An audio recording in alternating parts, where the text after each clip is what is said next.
আসসালামু আলাইকুম। যে জায়গাটা দেখতে পাচ্ছেন এই জায়গার নাম হচ্ছে কাশম্মর খেয়াঘাট। এটা রাজবাড়ী থেকে পাবনা আসার খুব শর্টকাট রাস্তা নদী পথে। আর অন্য অন্য জায়গা আছে, ওইখান দিয়ে অনেক যাইতে অনেক ঘুরে যাওয়া লাগে, যেমন ধাওয়াপাড়া, নাজিরগঞ্জ, ওগুলো দিয়ে যাওয়া যায়।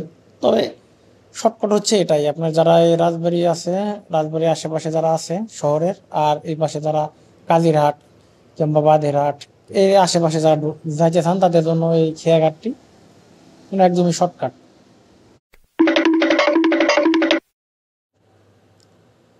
আর এখান থেকে এক একজনের ভাড়া নেয় মাথা পিছু 50 টাকা। তাহলে এখানে ট্রলারের কত লোক, তাহলে একবার ভাবুন এদের ইনকাম কত। তা কত ভাবার দরকার নাই, আপনার কমেন্ট বক্স ফাঁকা আছে, সেখানে এসে আপনার কত টাকা এদের ইনকাম হয় সে বিষয়টি আপনার মন্তব্য করে যাবেন। আর এপারে শুধু আপনার মানুষজন এগুলো আসা যাওয়া করে না, অনেক মাঝে মধ্যে কিন্তু ভ্যান, রিক্সা, অটো, তারপরে আপনার বাইসাইকেল, সাইকেল, মোটর সাইকেল সবগুলো এই নৌকাতে উঠায়। সেই যানবাহন উপরে ভিত্তি করে তাদের ভাড়া নির্ধারণ করা হয়।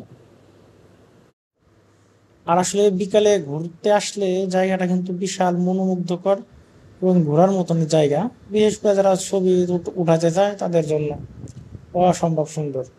এখানে একটা বাণিজ্যিক রোড আছে, সবকিছুই আছে এখানে। আপনি আপনি এখানে নৌকা ছাড়ে যেতে লাগে প্রায় 50 মিনিট, নৌকা এই আপনার নদী ভরা থাকলে।